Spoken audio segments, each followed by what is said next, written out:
Good morning, everybody. Happy Tuesday. We have an amazing show for everybody today. What do we have, Krystal? Indeed, we do. A lot of big stories to talk to you about today. First of all, there are some big developments with regards to the war in Ukraine. We will bring you all of those updates. Also, some moves from the Fed. The president putting out an op-ed regarding his plan on inflation. He's also meeting with the Fed chair, so we'll talk to you about that. Some new developments just breaking this morning about what Democrats are planning to try to do with regards to guns and the strange position the White House is taking on all of this. We also have some developments on the lack of movement on the stock ban, which seemed to be gaining momentum. Some new indications that one Nancy Pelosi might be standing in the way of progress. I know you are all shocked to learn that. We'll talk to you about that. Also, bringing a little bit of Jon Stewart from Memorial Day, talking about the long overdue passage of some sort of relief for veterans who've been afflicted with various illnesses, including cancer, including death from exposure to toxic burn pits. So we'll tell you about that as well. We've got Jeff Stein back in the House detailing Biden's plans for student debt relief.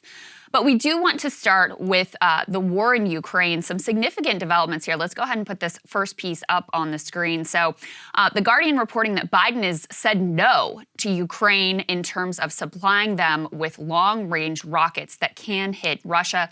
Let me go ahead and read you a little bit of this. They say the U.S. will not supply Ukraine with those rockets that can reach into Russia in an attempt to ease tensions with Moscow over the potential deployment of long-range missiles with a range of about 185 miles. The White House has been weighing pleas from Ukraine, which is losing ground in the battle for Donbas. Of course, that's that eastern separatist region of Ukraine, for multiple launch rocket systems to offset Moscow's increasingly effective use of long-range artillery. We are not going to send to Ukraine rocket systems that can strike into Russia, Biden told reporters. However, it is a little bit ambiguous exactly what he means there, because those U.S.-made systems come in many different variants. They say could fire missiles up to 185 miles away. Those definitely seem to be off the table, but there are also other rockets with shorter ranges of 20 to 40 miles. So exactly what that means is unclear. Go ahead and put this next tear sheet up on the screen, because the context here is really important. As I just referred to, things are not going well for Ukraine right now in the eastern part of the country in Donbas. Russia has just been shelling the hell out of that whole region. And the Ukrainians are saying that they are completely outgunned. Russia continues to make progress there. They've particularly focused on the city of Severodonetsk. That is the last major Ukrainian support in that region. The Russians have been working to try to encircle that city, which used to have about 100,000 civilians in it. Most civilians have fled the region at this point. And so Ukraine is saying to the U.S., we need more, we need more, we need more. Of course, the U.S. has already sent an extraordinary amount of arms, and Biden at least drawing the line with regards to these missiles that could clearly reach into Russia out of fear, something we've talked a lot about here, that Russia would see that as a direct threat and as a direct escalation and could put us in a direct conflict with them. Yeah, his comments actually came after Medvedev, who was the Russian president, during that weird interim period where Putin was out. Medvedev said very clearly, he said, if these weapons are sent over, we will target the center of which they came from. I mean, you can interpret that of which they want. And this is part of the problem, too, with Russian bellicosity. They're always threatening nuclear war as if it's some sort of a joke, and showing their strength, that it's hard for us and probably for the White House, too, to say, like, well, where is the line here? Exactly. Clearly enough in Biden's mind that the Ukrainians at least may use those weapons, perhaps accidentally. This is always the problem with miscalculation. And from what I'm reading here, things are not going well for Ukraine in that battle in the Donbas. And the Donbas also is a critical region of Ukraine in terms of the export of grain. Zelensky yesterday is accusing Russia of stealing 500,000 tons of grain from the region so far, because those Ukrainian ports and others export a huge portion of the world's grain. It's known as the breadbasket of Europe. You put it all in context and you can see this is basically where we thought things were going to end up, very sadly, which is that this region of Ukraine has been at war since 2014. the Russian invasion and their ambitions have basically retreated to this eastern separatist part. And now a very brutal, long, and grinding war will occur in the region in which both sides are experiencing significant losses. I mean, obviously, we don't know how many soldiers have been killed on the Russian side. The NPR reporter here even says you can see the toll that is being taken on the Ukrainians. The hospital is full of wounded soldiers. Some of the younger soldiers that they're speaking to there said that they had only 2 weeks of training in World War II style weapons before they were even thrown to the front line. So the Ukrainians also giving it everything that they got. And of course, the War Brigade here in Washington is outraged over on MSNBC that Biden would not give these missile systems to Ukraine. I mean, first of all, here's the thing. The Brits are actually giving them a very similar type of weapon. So in my mind, yeah, maybe they can step up for once. And we'll get to the Germans and how exactly they're stepping up or lack thereof in terms of their increase in military funding. But second, I mean, it's very clear here that the worst thing we would want is to fuel the idea that this is a U.S.-Russia conflict. And if Russia is going to look at it that way, and then the Ukrainians, were to use our missile systems, maybe even intentionally, and who can blame them if they were to fire on these long-range artillery, which at least some indication some of that is being housed in Russia. That's exactly how you get on the spiral of miscalculation. Yes, and that's a really important point because Ukrainians have every incentive to draw us directly into this fight. And let's be clear, I mean, this is already a proxy war between the U.S. and Russia. The U.S. has been providing not only these weapon systems that we've heard a lot about, but also direct intelligence, which, I mean, that was a bombshell report that our intelligence helped the Ukrainians target some of these high-level Russian military generals and also target that flagship in the Black Sea that was also an incredibly significant loss for the Russians. So we've been supporting them. They've all but said, the Biden administration, that this is effectively a proxy war. They've also been very clear that they don't actually want the war to end. They want it to go on to try to weaken Putin, to try to weaken Russia. I'll tell you in a minute, that is beginning to create some splits within the alliance, actually, the U.S.'s posture and the UK's posture versus France and Germany. But your point is really correct because the Ukrainians have every incentive to actually use those long-range weapons to strike within Russia and draw us directly into this conflict. I mean, this is an existential... And that's rational. Like, we get it. Yeah, this is not to slam or to slide. Yeah. That is the rational calculus and incentive that they have in this situation. We should understand that and know that we have different interest, and our interest is very much not to get drawn directly into this conflict and to maintain some fig leaf of plausible deniability in terms of our involvement here. So, of course, as you say, Biden does one decent thing here and he gets completely smeared and slammed for it by the media. Former Russian ambassador Michael McFaul, who's been just like perpetually wrong and terrible on this entire conflict, he put out some tweet criticizing, goes on MSNBC, he says this is a foolish decision.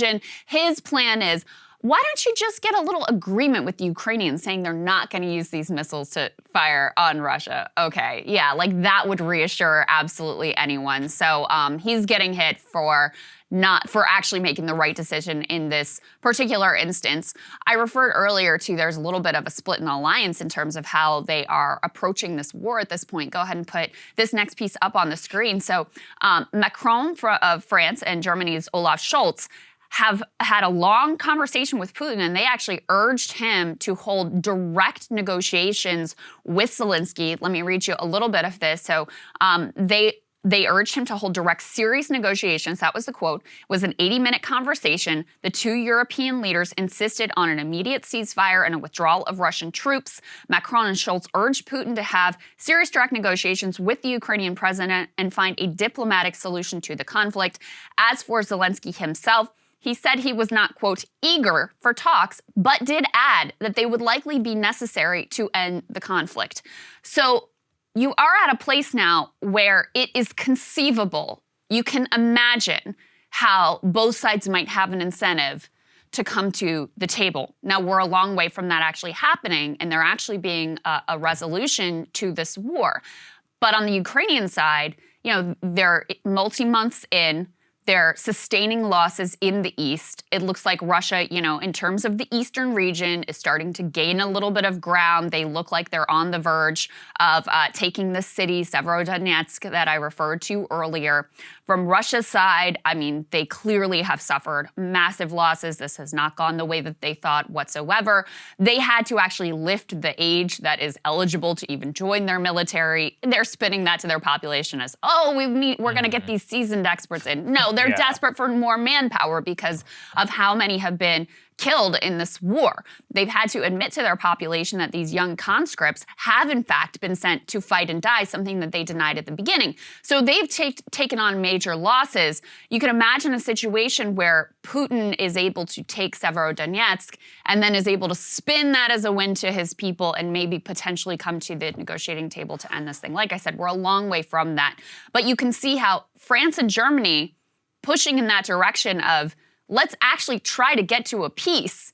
Meanwhile, the U.S. is very much on the other side of that and has made it clear in multiple statements their interest in keeping this conflict going. What does that mean? That means more death and destruction of Ukraine and the Ukrainian people. Well, and unfortunately, the British are really on that side too. That's there right. really is a real split inside of NATO, kind of with the Anglosphere and then the rest of continental Europe. Let's put this next one up there on the screen, which is about how the Biden administration has apparently been telling Ukraine, you're like, hey, there's a real danger of escalation if you strike deep inside of Russia. The U.S. and diplomatic officials are leaking that to Reuters. And look, this is exactly why inside that $44 billion package, one of the things I warned about is that buried inside of it was a complete discretion on the part of the president to give whatever weapon system that he wants to the Ukrainians, including, and look, he made the right decision this time.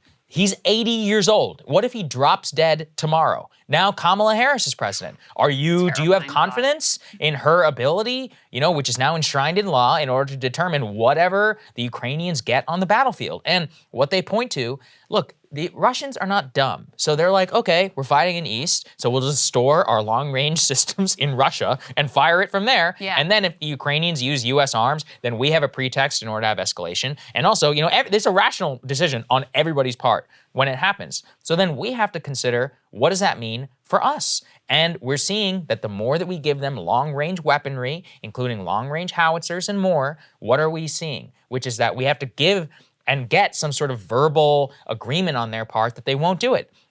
Look, even if the president, Zelensky, agrees to that, how can you ensure that Zelensky's order will go down to the general and then down to the field commander and then down to the individual who has to pull the trigger all the way at like the non-commissioned officer level? All of that means that you're gonna have a tremendous amount of command and control and over that military, which we already know is full of conscripts. And then also, that doesn't mean that there couldn't be some rogue person who's in charge. And again, totally understandable. You're like, hey, we need to kill the enemy is killing us. They're firing from Russia, we should hit them in Russia. But of course, that has bigger strategic implications. So just look, it's a high balancing act. And I think we're really entering the kind of Syrian civil war type of this level of this conflict where we are years away, unfortunately, I think, from any sort of actual resolution here. And a absolutely brutal and savage campaign is about to happen over the extended period of time. A lot of people are going to die, Ukrainians and Russians as well. And the way that we consider how these weapon systems are being used is going to require a lot of thought so that 5 years from now, things don't come back to bite us in the ass, just like they did in Syria, just like they did in Libya, just like, I can go all the way down the list. Yeah, that's right. There's one other thing that that I want to say about this, which is that this is a region that, of course, has been at war for years now, not quite on the level that they're experiencing now. You see the pictures and the video that is coming out of the Donbass. These cities are just, they're just destroyed. It's just rubble. There's no one left. Everyone that could flee did flee. It's incredibly, incredibly sad. And, a lot of people in that region, I saw interviews and I saw a little bit of sort of rough public sentiment polling. The plurality view was basically, we don't even care whether it's Ukraine or Russia. We just want this to be over. Yeah. And I think it's important to lift up that sentiment because, again, listen, I agree with you. Probably where we're headed is a long, brutal stalemate with the continued just utter decimation of this entire region. But if there is any chance to come to the table, negotiate a peace, the direction that France and Germany have now put themselves on the side of, we all ought to be urging for that sort of peaceful resolution, which is in the best interests of the U.S., in the best interests of the world, and in the best interests of the Ukrainian people as well. Yeah, that's right. Okay, let's go ahead and move on to this European part. So this is, very important geostrategically. The European Union, let's put this up there on the screen, has now agreed to phase out Russian oil, but is exempting pipeline deliveries. So if you're wondering what that means, it's an interesting question, which is that yeah, they're going to try and phase out Russian oil over the last 2 years. However, they are making an exemption for pipeline oil, specifically a concession to Hungary, which has been buying actually Russian oil very, very cheaply and has been actually kind of a boon to that country, which itself is kind of throwing a wrench in terms of how the entire EU is looking at this. So what the EU has agreed is that seaborne deliveries of Russian oil within months will be phased out. Pipelines will continue to flow. Now, several countries, including Hungary, Germany, and others, will get extensions or exemptions for this Russian oil. So is it a true embargo? No, that's the answer. I think what's kind of fascinating is that they find themselves just between a rock and a hard place. And we've talked about here, Germany decommissioned all of its nuclear plants or had plans to do so. They dramatically increased their reliance on Nord Stream 2 and on Russian oil and gas. Now you have not only Russian oil, the people need to remember this, it's not just that Russia produces a tremendous amount of oil, they also refine a tremendous amount of petroleum product. And so they were getting a ton of refined product, both in diesel and in terms of gas from Russia. So when you have that, you're getting cut off not only from the product, but from the actual infrastructure that deals with all of this. And as you phase out, that's exactly why we have such high gas prices, high diesel prices, and all sort of crazy supply stuff, which is happening here in America, and Latin America, India, China, all over the world. I think what it really does point is that the EU remains in one position where, yes, they want to do something. They want to take the maximalist position, but they just simply can't for an economic and energy reality. I mean, look, they're going to try and build new LNG terminals so that U.S. LNG can go over. That stuff takes a long time. And in the interim, you're in this crazy period where the European Union and Germany and others are effectively saying that Russia is a pariah state, not welcome the community of nations, and they're doing billions of dollars of trade with them per day in terms of energy. So a colossal, really just, it's a cluster, I think, is the only way to describe it. And I really can't blame the Hungarians. No, I don't. I mean, Orbán said that, and I'm no fan of his, but a faster phase out would be like dropping a nuclear bomb on the Hungarian economy. Yeah. And listen, that's, I'm sure, a bit of an overstatement, but I have no doubt that it would be devastating consequences. And so I can't blame them whatsoever for saying, like, we're not ready to go all the way with you on this one. Not to mention, I have a lot of reluctance about the just all-out economic warfare that has been declared on Russia, which is unlikely to end even whenever this war does end. Saagar, would you have ever thought, even as we recognize, like, is it a full embargo? No, there's all these carbon. If it comes in a pipeline, then that's okay. But would you have ever thought at the beginning of this that they would even go this far? No. Absolutely not. No. It's so... I just always have to remind us, back at the beginning when we were like, if they do the SWIFT banking sanctions, that would be crazy. And how far beyond that we have already gone is really, truly extraordinary. In terms of how this will impact Russia, because of rising prices, they have actually continued to earn the same amount of money from fossil fuel sales as they did before the invasion, even with this partial ban on oil, that'll be phased in over time with the EU.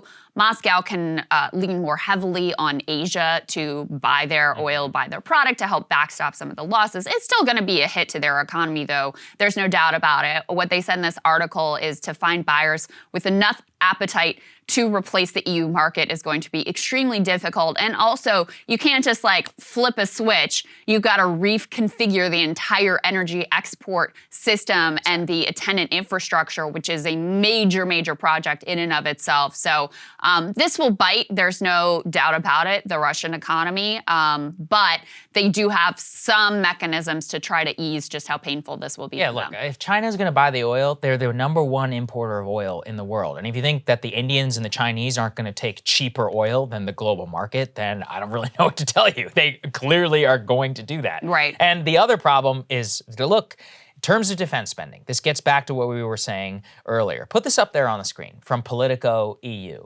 I mean, this is the stuff that doesn't penetrate our media at all. The German government has now agreed to spend $100 billion on new defense spending. Oh, great.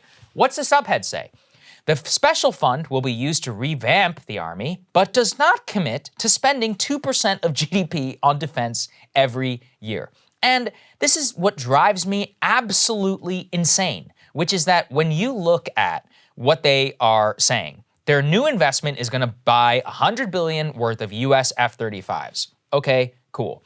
But they refuse to enshrine in their constitution what they had pledged to do whenever this entire conflict broke out and actually just meet their NATO obligations for defense spending. And it's just so obvious that the opposition party and even the center-right are unable to get this enshrined in legislation. Here's what their spin is. They're like, well, some years we'll spend over and other years we'll spend under, and eventually it will average out down to 2%. Yeah, okay, maybe. I don't believe you. There's no reason to believe you in the post-Cold War era. They have never once able to step up and actually meet their obligations. Remember that chart that I put in my monologue, I think a couple of weeks ago, just about how much we outstrip the rest of Europe? It's insanity. I mean, we are outstripping the European Union by 8-fold, the Germans by like 16-fold, the UK by 15-fold in terms of just the amount of money and arms that we have spent over to Ukraine. Germany is not that far away from Russia. They have actually fought wars with each other twice in the last, or more than that actually, in the last couple of 100 years. They have every incentive in the world to actually pay for their own defense, except that we pay for it. That's what just absolutely gets me. And in terms of the sacrifice and all that they're willing to make, no, it's BS. Now listen, if I was German, I wouldn't either. I'd be like, I don't want to cut myself off from all of this energy, but they talk a huge game about the existential threat to Europe and why America and NATO is so important, but they don't want to sacrifice. They want cheap oil like everybody else. So they refuse to spend the amount of money that they actually should be spending. This is a very prosperous country. Last time I checked, one of the juggernauts inside of the European Union. And then, they want their cheap gas and their oil, because I think this is what's happening. I think people are really starting to grapple with, Krystal, that, I'm doing my monologue on gas. I know it's a meme again, but gas here is $4.60 a gallon, okay? Over there, it's even higher in terms of whatever the liter petrol price is in Europe. They're now recognizing they're gonna have to live with this for years. And their economies, at the very least, aren't gonna grow and possibly could contract as a result of this. So we're now seeing what the long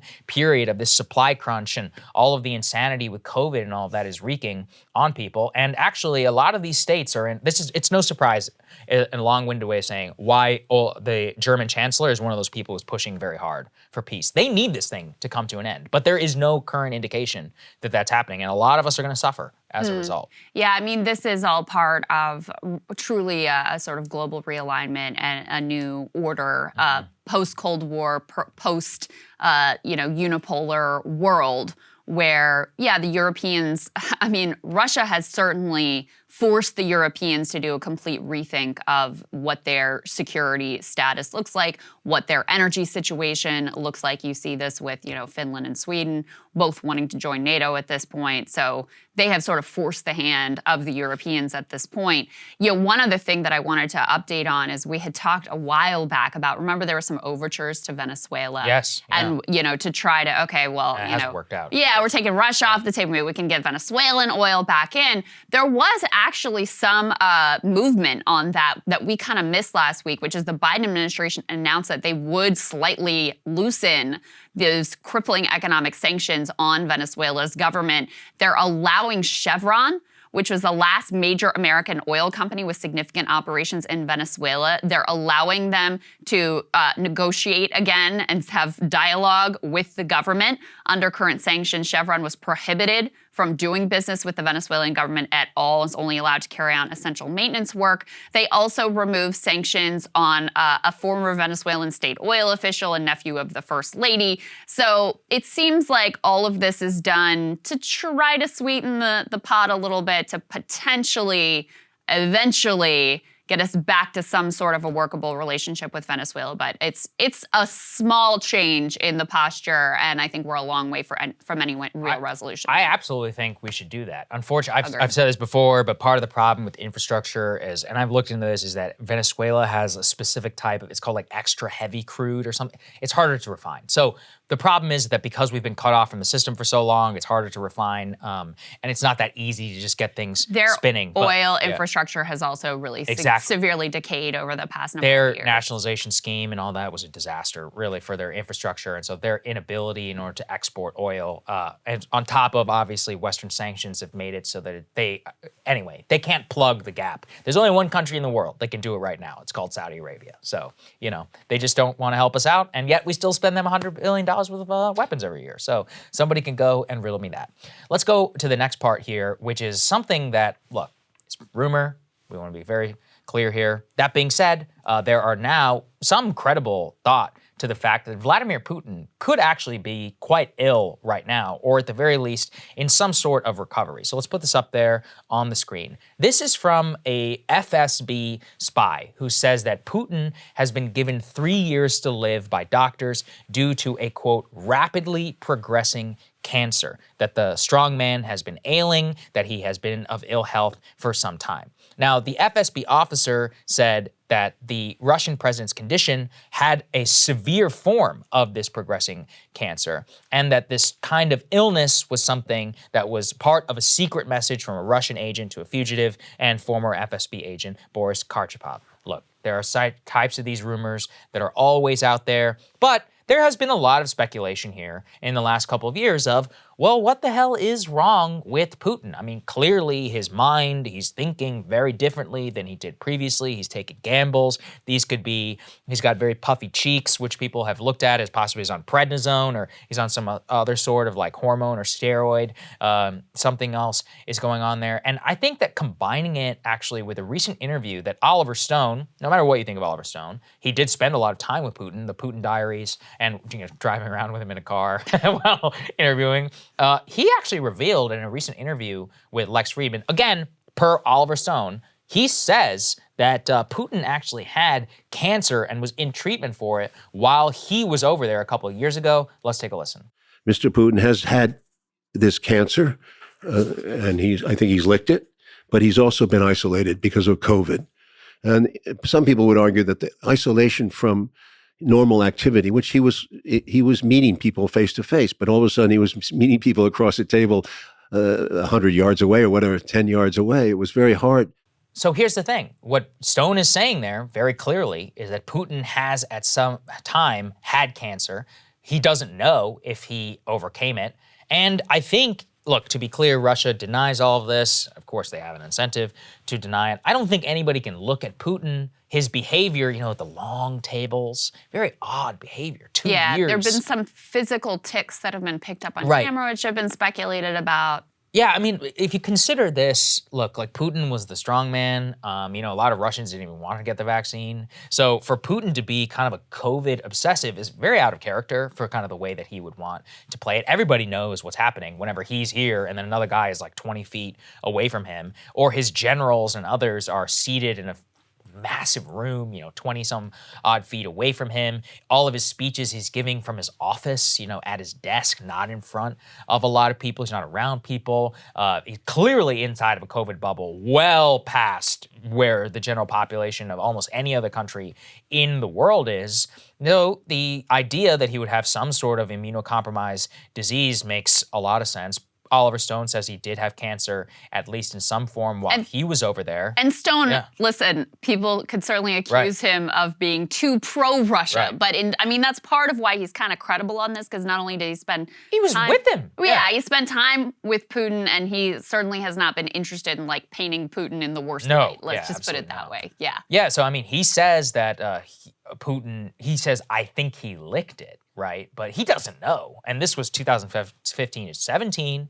But then you also consider that cancer, especially at the age, Putin is 69 years old, has a high, they can go in remission, but it can come back often. That's very common amongst cancer survivors. So anyway, it would make sense that this is certainly the case. Yeah. And I think it is something that we do have to consider in terms of when we think about how much of a disaster, the invasion really has been for Russia. But also what scares the hell out of me is who comes next. I mean, is it Medvedev? I don't know. Well, there's a lot of reports that they thought he was too much of a Europhile. I think that's a really important point because I'm not big on the Putin psychoanalysis. Right. There's like a whole cottage industry of predicting what he's thinking and what he's feeling like and all this stuff. I mean, number one, though, you have to think that someone at the end of their life, they're playing for their legacy, right? Wants to leave his lasting mark, set Russia up for whatever future greatness he, imagined might be possible for the country.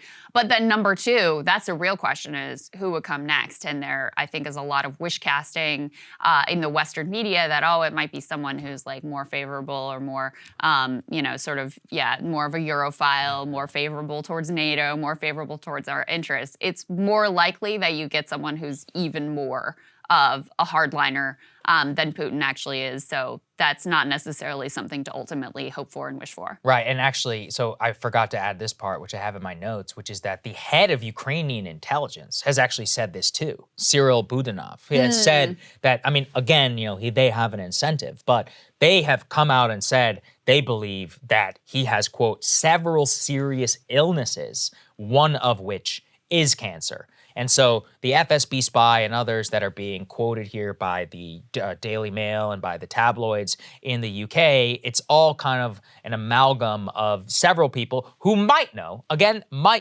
who say that Putin does have some form of cancer and possibly even terminal. And if you do consider then his medical history there, who has been said by Oliver Stone, these things are difficult to go and parse, but people have done the same with North Korea. Obviously, with Kim Jong-il, there was a lot of discussion around the disease that he had. Same with Kim Jong-un, whether he has gout. He's tremendously obese and he was losing weight. I mean, this stuff all matters whenever you're the head and the sole person of a nuclear-armed state, and that's exactly why I think we're spending some time on it. So, Indeed. There you go. Indeed. All right. We also wanted to update you on some major economic news. First of all, a little update on just how the American people are doing. Put this first part up on the screen. There was a lot of talk about how during the pandemic there's a big savings boom. In part, people weren't going out. They were at home. So there were fewer things to spend money on.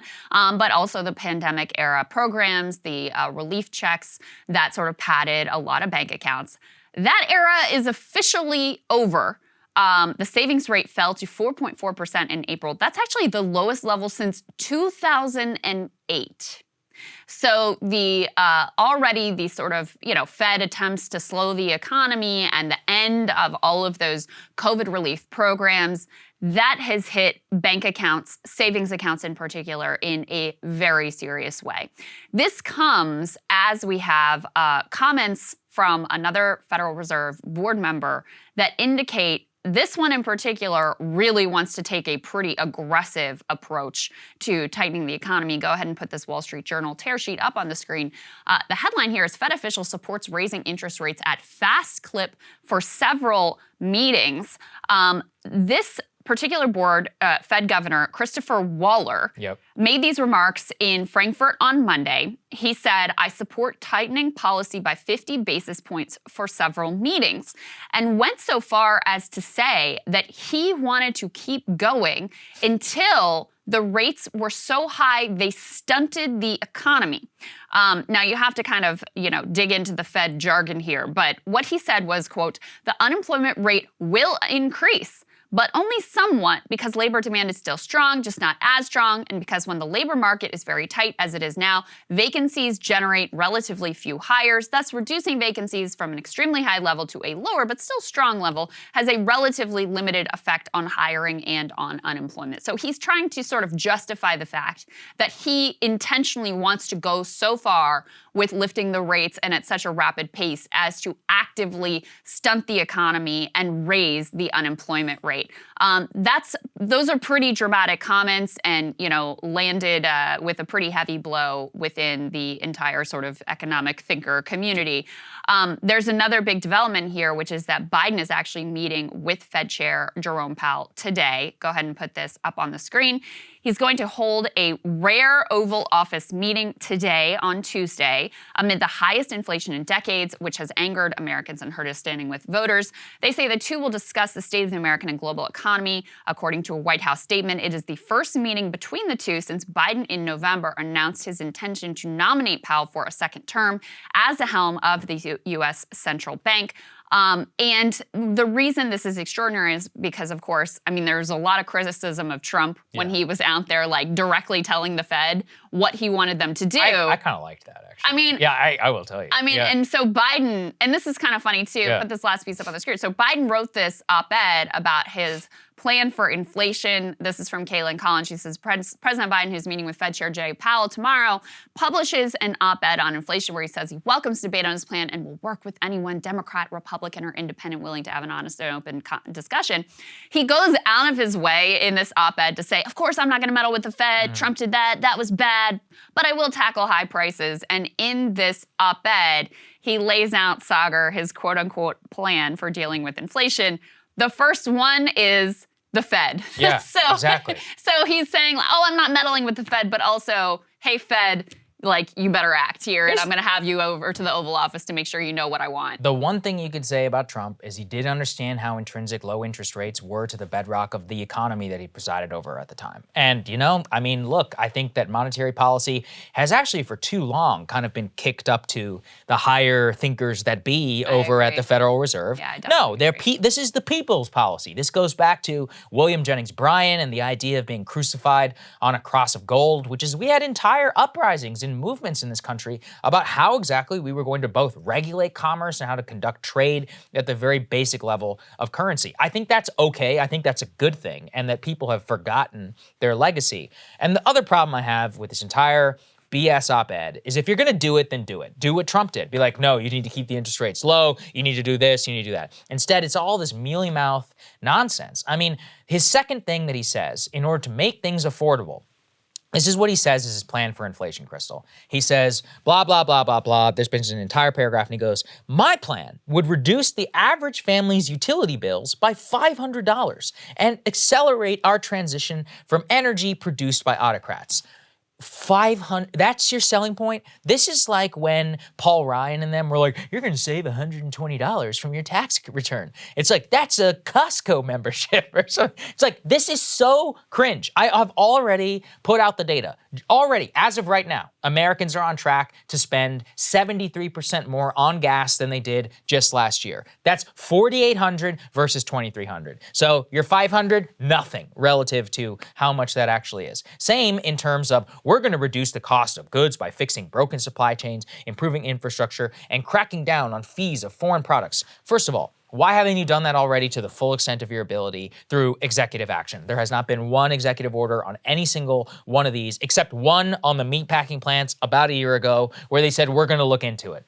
What's happening? Right. Still waiting on that one. And the third one, and look, I don't even disagree. He talks about reducing the price of prescription drugs so that they can negotiate. Listen, I support that 100%. Take a look at a chart. Prescription drugs are not even close in terms of what the largest drivers of inflation are. Are they too expensive? Absolutely. But it is not having a significant impact relative to how it was previously than gas, energy prices, new cars, rent, so many other things. So his inability to even identify the top drivers of inflation, which is gas and food, and not really tell anybody what exactly he's going to do about that, makes the whole quote-unquote plan obsolete, moot, and frankly stupid. The only part of this that is actually going to happen is the part that has nothing to do with a democratic system, which is the Fed. Right. That's the only part, because the rest of this, whatever you think about it, it's all things that were in Build Back Better that didn't pass and are not going to pass. I would love for you to do the prescription drug price thing. I think that's great. You've been literally running on that for over a decade, and it still hasn't happened. So do I have any confidence that that's going to be any different? Put aside whether it would have, which it wouldn't, any significant impact on inflation. So, I mean, this is messaging. This is, and he talks about what's his face, Scott, the Republican plan to lift taxes. Rick Scott. Rick Scott, yeah. I want to say Scott Walker. My brain is malfunctioning this morning. Anyway, a little throwback there. Rick Scott's plan to like lift taxes on people and sunset Medicare and Medicaid every 5 years. So he's realized like a year too late that inflation is a big issue. Americans are really struggling with it. They're very upset about it. It is the number one reason why Democrats are set for a massive shellacking in the midterms. And so here we are, May of 2022, and he's trying to come up with some kind of messaging to say, well, you may not be happy, but my plan's better than the Republicans ultimately, even though we know that, you know, none of this outside of the Fed is actually going to happen. The clean energy tax credits one is kind of funny too, because the way he wrote this, he says, Congress could help by passing clean energy tax credits. A dozen CEOs of America's largest utility companies told me earlier this year my plan would reduce the average family's annual utility bills by $500. Keep in mind that those largest utility companies, when you're talking about clean energy tax credits, that's a giveaway to them. So also, like, they have a big incentive to be like, yes, this would be great. People would love it.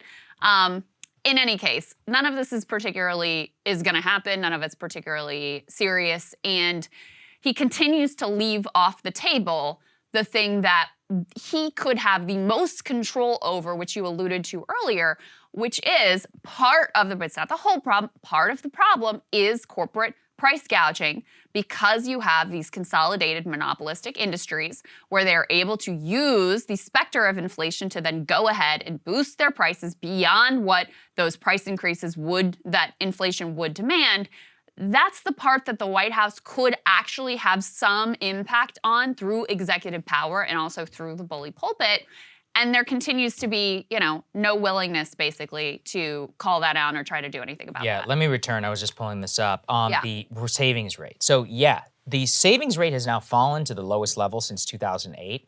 And what the Biden people try to spin is, but people still have a lot of savings because people's pandemic savings was actually gone up to sky high. But what do we already know? Especially with the decline of 401k and more, which is that the savings has gone down significantly just within the last year. So you may have saved a lot 2 years ago, but when the saving rate declines, that means that your disposable income that you have right now is dwindling. And even worse, as inflation gets more out of control, you're gonna have to continue to dip into your savings in order to pay for your basic household goods, so that 1 year away, I think all of us can look at a credit card bill relative to what it used to be. How many people are going to the grocery store and you buy 5 things and you're like, I can literally not even believe that this is how expensive it is. Right. Yeah, I mean, and that's what's happening every day. It chips away, and then people come times to pay your credit card bill or time to check your balance, and you have to move stuff over from your savings account. This is what millions of people are having to go through, and it's gonna chip away constantly. So when the savings rate drops like this, it's actually a future indicator that past savings are going to go away, and we're all gonna be in a much more difficult and precarious financial situation. And unfortunately, given the prevailing economic thinking in Washington, kind of typified by this guy who's like, let's just nuke the entire economy with very, very high interest rates, apparently that is actually a completely fine thing to hold. But look, that is definitely I would say the center thinking amongst people who run the Fed. Now, they're going to try and balance it, public opinion, and Jerome Powell will say yes, but we have to target unemployment. But the political pressure right now, both from Biden and from others, in order to do something, they only have one tool, and that's to basically slow the entire economy down by making money a lot more expensive, which can nuke the housing market. It can basically destroy a lot of new small business investment. I mean, some of the stories that I'm hearing, again, from the private markets are insane. You have companies that had billion-dollar valuations based upon X amount of money that they were willing to raise, that they've cut it by 1/3, maybe 1/4. And so now their valuation in the private market is like $250 million. I mean, that stuff has real-world consequences for whether you can make payroll, whether you can take loans based upon that on the banks. I mean, there's an entire financial house of cards that was architected on the back of low interest rates and where things are right now. I mean, I look at the housing thing. I mean, it's 6%. Well, didn't you tell me it was like it's hundreds of thousands of dollars relative to the same interest rate for the price of a house that you're going to buy? I mean, we could be entering the era of, you know, the 90s and the 80s and the 70s where you're getting 9-10% interest rate if you try and buy a house. Monthly mortgage payment for the median, you know, home price has gone up by 50%. Oh my God. I mean, so yeah, it's already been hugely impactful in terms of what people can do. And yeah, so I mean, you literally have a Fed governor saying, it is my goal to make the unemployment rate worse. Like, that is my goal. Yeah. And obviously, that has massive consequences. And one thing, obviously, we tracked really closely on this show is the labor movement and the energy there and how workers feel like they have this power, even though the economy sucks. But there are a lot of jobs. The problem isn't a job. The problem is getting a good job. And so that has contributed to this wave of organizing that has been extraordinary. I mean, Starbucks across the country, Amazon, Apple, all these, you know, Target now, unionizing efforts. And all of that is also very much in danger if you have a high unemployment rate, because then people get afraid of, God, I can't rock the boat in this job because I just need a job, any job, versus, you know what? I can stay here and I can actually have the bandwidth to fight for a better job. So listen, you guys know there is a lot at stake with all of this right now. Oh, absolutely. Okay, let's go ahead and move on to this one. The president talking about gun control. It's just amazing to me, Krystal, that on the one hand, all of Washington is talking about universal background checks, you know, some stuff that may happen, probably still won't happen. But the president and the vice president are now endorsing outright bans of guns. It's probably the most maximalist position, and especially here by President Biden on Memorial Day speaking to reporters where he wants to ban, quote, high caliber 9mm handguns. Let's take a listen. And they showed me a x-ray. He said a .22 caliber bullet will lodge in the lungs, and we can probably get it out, may be able to get it and save the life. A 9mm bullet blows the lung out of the body. So the idea of these high caliber weapons is there's simply no rational basis for it in terms of about self-protection, hunting. I remember, the Constitution, the Second Amendment, was never absolute. So first of all, 9mm handgun, probably one of the most common weapons in the entire United States. In terms of banning them, that's just not going to happen given Supreme Court, specifically DC versus Heller, whenever it comes to what it looks like whenever you do try and ban a handgun. The state of New York, or city of New York, not even trying to appeal some of its case law to the Supreme Court, specifically because they don't want to enshrine this right under court. Anyway, so that's not going to happen both politically and under our guise of law. But I just think it's weird, Krystal, that for all of the talk of we're going to do common sense, whatever the hell that means, you have the president and the vice president here coming out for number one says we should ban handguns, which is crazy. And then the other person says we should ban assault weapons. Okay, I mean, definitely something we have done in the past, not as crazy. I mean, personally, very against it. I mean, I don't think it validates any of the ability, although maybe it doesn't matter at all. That's the other one. Well, I mean, probably true because none of it's going to happen. But yeah, they've just taken the dumbest possible approach. Right. In a number, because while he's out there saying something that, listen, on all of these background checks, raising the purchase age to 21, gun storage law, all these things, you know, cracking down on straw purchases, all of these things, extremely, extremely popular. So you go out and put out a position that you know the right is going to seize on and freak out about. I mean, on the other hand, you aren't even doing anything about anything. Yeah. We'll put this next piece up on the screen. So first of all, he still lives in this delusion. He says Biden says McConnell and Cornyn, they're rational Republicans. There's a recognition on their part that things can't continue like this. Everyone's getting more rational about it. Okay, and by the way, he has not talked to a single Republican, so he's just invented this alternate reality in his mind where, oh, McConnell is a really good faith actor and he's gonna work with you. he's not. None of these people are going to work with you on anything whatsoever. They aren't even willing to go, put this next piece on, they're not even willing to go on the Sunday shows to advocate for a single position, just kicked it to Congress, said, we're leaving it up to Congress to act. So on the one hand, you rhetorically signal this unpopular maximalist position, which, you know what, if that's what you really want, get out there and fight for it, make the case strong, see what you can do. But you're not even gonna try to advocate for the things that have not just overwhelming majority support, but actually majority support even among Republicans. And that's the other frustration here is there's some news this morning about what the House Democrats have put together, a bill that they want to pass through quickly, and it will likely get through the House. It's got, all of those things that poll really well. Lifting the purchasing age on semi-automatic rifles from 18 to 21, banning high-capacity magazines, grandfathering in existing ones, banning bump stocks, again, grandfathering in existing ones, requiring ghost guns, background checks on ghost gun sales, beefing up penalties for gun trafficking and straw purchases, something that actually could really matter, establishing new requirements for storing guns at home, something that is so basic I cannot imagine a single person that doesn't support it. Every single one of the things I just listed, not only majority support in the public, majority support among Republicans, and yet, number one, Biden's not going to do anything to actually try to pass any of these things. So number two, it is dead on arrival in the Senate. There is no interest in actually governing or getting rid of the filibuster so that they can actually govern. And so, I guess your original point of does it matter at all? No, probably not.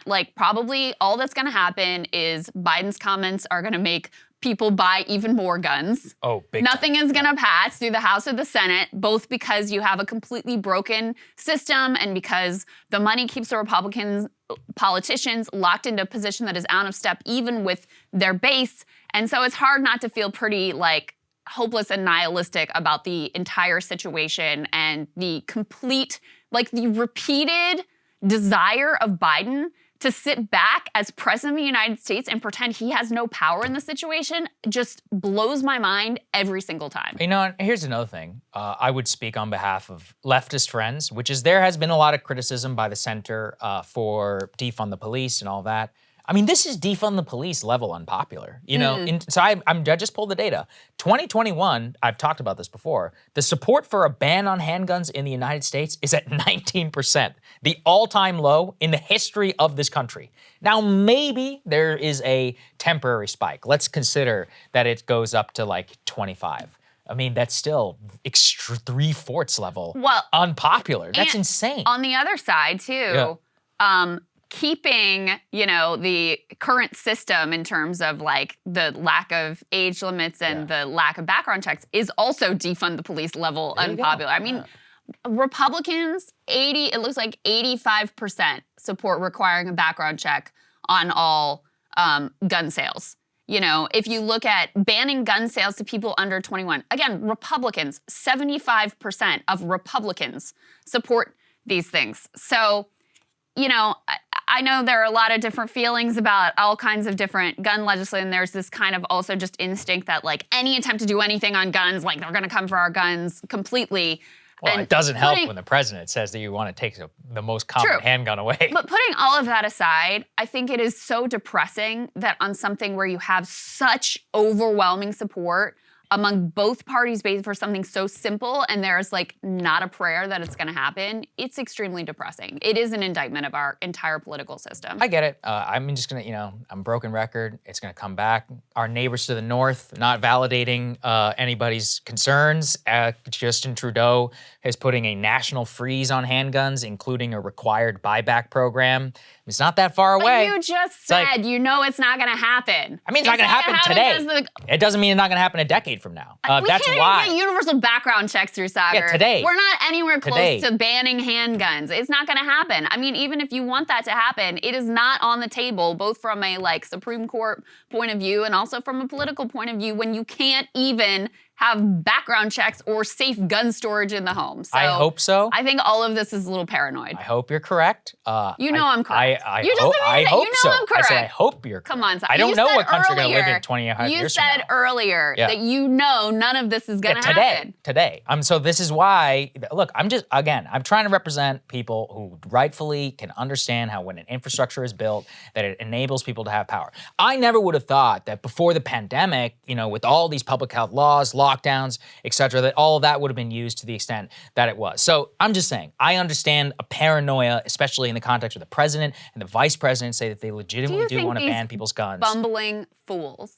are going to get a goddamn thing accomplished. I do not. No. 20 years from now, No, I think they that there are may not be a bumbling fool who's in the White House. I mean, this is the common thing no, about Tom Cotton. here's the People thing. are like, I mean, oh, he's an actual competent We Trump. have had Yeah. the most horrifying mass shootings that anyone could slaughter of kindergartners and nothing happened.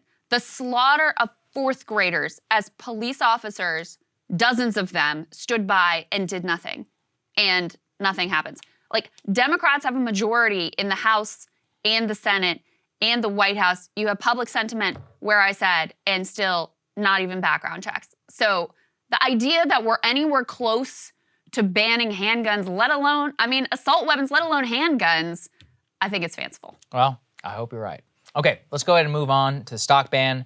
This is something we've been keeping a real eye on, which is that what's happening right now is what unfortunately we predicted was going to happen. Now, the stock ban gained a lot of momentum. At one point, it was even possibly going to be included in the President of the United States State of the Union, where he was going to endorse a ban on members of Congress trading stocks. It reached a real national level of consciousness. You have apps and TikToks now about people following congressional stock trades. It has entered popular culture in a way that very, very, very few things in politics ever do. Well, Congress is doing what it does best, which is just, yeah, sure, I support it, which is what Pelosi said, even though she said it's a free market, we live in a capitalist country. Let's put this up there on the screen from Business Insider, which is that inside the true believers, there is a major frustration that they're trying to run out the clock. Remember, Congress resets at every election, which means that you have to restart from scratch if you haven't been able to pass a law. And what the people who are in charge are saying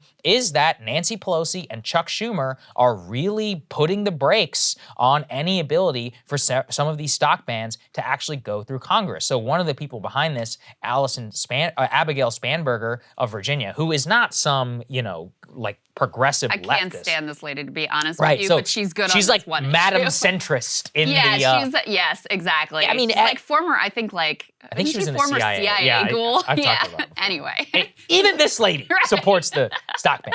Okay, well, she says, and she's a Democrat, avoids naming Pelosi, but insists that it is being stonewalled, quote, by anyone who has the ability to move it forward. So that's in the House, where the Speaker and apparently the chair people of the relevant committees are making sure that this thing doesn't even get a hearing, so that way it doesn't get voted on, so that way it doesn't make it way to the floor, and therefore even Pelosi then has to decide whether something that comes to the floor actually gets voted on.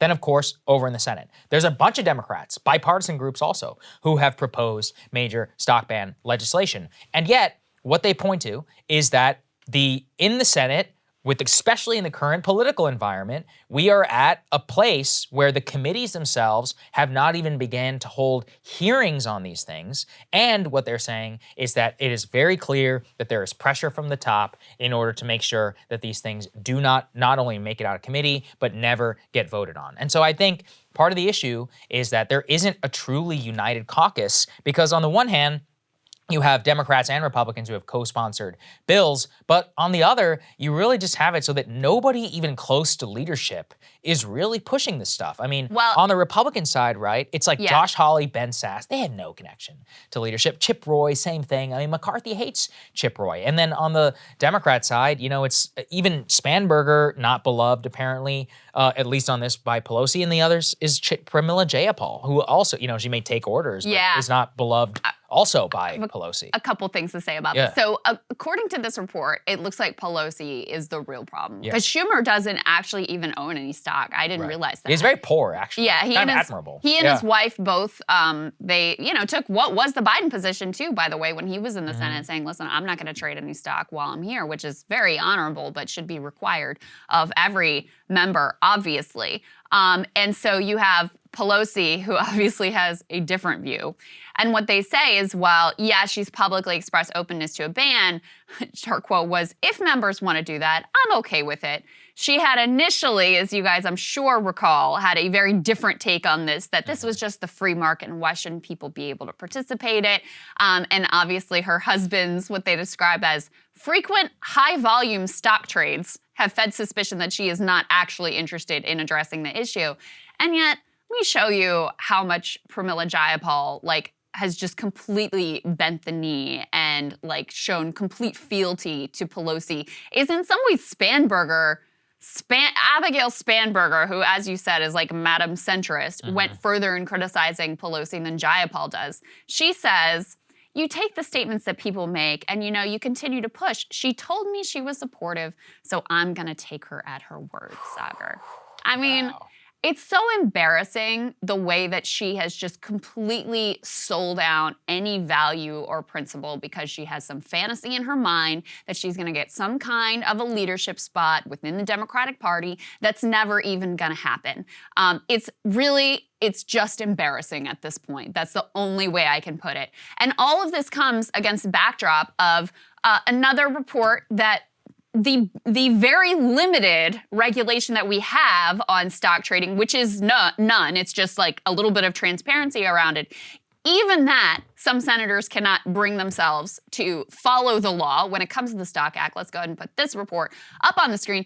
3 more senators violated the Stock Act. At least 2 more Democrats and a Republican senator failed to report stock transactions last year as a ban on congressional stock trading flounders in a Senate working group. And we get a little bit of insight here, Saagar, into possibly why it is, quote, floundering in that Senate working group. One of the senators who broke the law violating the Stock Act is Senator Gary Peters, a Democrat who has considerable influence over whether the Senate will move this year to limit stock transaction or ownership by its members, because he is chair of the Homeland Security and Governmental Affairs Committee, where 2 of those stock trading reform bills have been referred. Oh, and by the way, the Homeland Security Committee chair, Senator Peters, reports owning stock in Raytheon, not to mention numerous assets in the fossil fuel industry. So little peek of why it might be floundering in committee. The really wild one to me is Hickenlooper here. Actually, when you start to read these details, listen to the stuff that John Hickenlooper is up to. Okay, 5 transactions his household made in 2021. 2 sales of between $100K and $250K worth of stock in the Liberty Broadband Corporation by his spouse. A sale of between $100K and $250K by his Liberty Broadband in September. So another sale of between $250 and $500 by his wife in November. Why are they so hard up for cash? Why do they own so much stock even in this company in the first place? Do they have any insider knowledge? Now, what are they putting all of this money to use? They are purchasing between $15 and $50K in a Denver bar and music lounge. Now, look, I'm just going to submit this. Should you really have, and this is just as bad as the Trump hotel stuff. Yeah. Why, when you are a public official who clearly is extraordinarily wealthy to be selling hundreds of thousands of dollars, nearly $1 million worth of stock, even in a single year, in just one private stock, which isn't even the full sum holdings of your entire net worth, why are you putting money into a Denver bar and music, a place where you live? I mean, that means that any proceeds then from that go directly into your own pocket. Who's dining at this restaurant? It is like the Trump it's the hotel same thing. I mean, it's egregious. It's a smaller scale. Right. But yeah, this gives you a direct way for people to line your pockets directly. They know that they go to this restaurant, they spend a bunch of money, they know where that's going, they know, if they run up a big enough bill that... And here's another one. What if he uses his campaign dollars to have campaign dinners at his own restaurant? So then now are you funneling campaign dollars into your own pocket? I mean, is anybody actually going to go and track that? Yeah, I think we all know the answer. So this is why you should just ban it in the first place. If you want to serve in Congress, the least you can do is not own a share in a Denver Just bar and music. serve in Congress. Like, you're supposed to be a public servant. Yeah. You're not supposed to be there to cash in, or what did Crenshaw say? Better yourself. By which he meant get fabulously wealthy off of the backs of the people that you're supposed to represent. Right. Just don't do that. Well, and if that's what you want to do, find another line of work. Absolutely. Okay, let's go ahead, move on. This is a very important one. We saved the important story.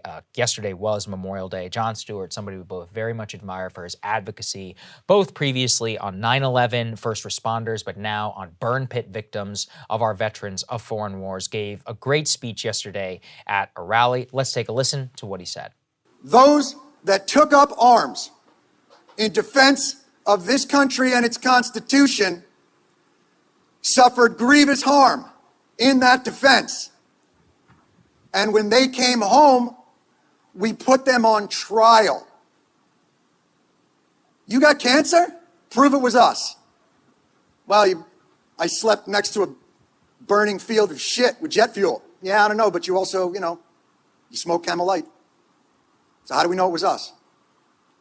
You shouldn't have to prove it. You shouldn't have to be a defendant in a court case about your own health. When we met 3 years ago, we sat in a room when people could still sit in rooms, windows closed, on each other's laps. And we just said, what would fix this? And we went around the room and everybody said, well, we need presumption for these cancers. We need a process at the VA that doesn't make it so that they're an adversarial insurance company. We need expertise in environmental medicine and toxicology because toxic wounds aren't treated as wounds.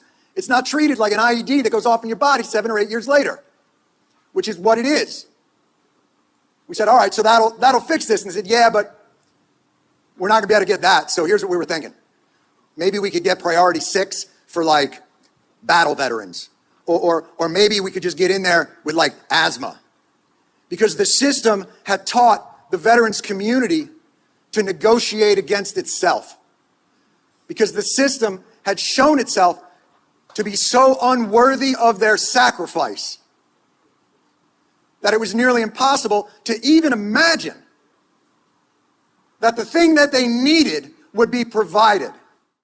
Wow. I mean, look, the perfect way to put it and exactly what he's talking about, negotiating against yourselves. Our friends over at Responsible Statecraft have a great piece. Let's put this up there on the screen. Never forget how the landmark burn pit measures couldn't come sooner for a lot of these vets and how 15 years of fighting for this and for the benefit, for the healthcare benefits for toxic exposure, finally coming to an end, at least with the passage of this act and with the endorsement there by President Biden. But why did Jon Stewart and these guys have to fight for years and years? And we saw that, I'll never forget that interview with Dennis McDonough, where he was being interviewed by Stewart. And he's like, I don't care what you think. And he's like, yeah, but I'm speaking on behalf of the vets who you refuse to speak. And he goes, listen, if there was something that I could do. And he goes, no, there is. You can sign this piece of letter. You have the decision to make. He goes, I promise you, John, it's not that simple. So apparently it is a little bit more simple than that. But God, I mean, the way these guys have been treated, it's just like the 9/11 thing. It's just shocking. You call them heroes and you treat them like shit whenever they come home. The military knew as early as 2006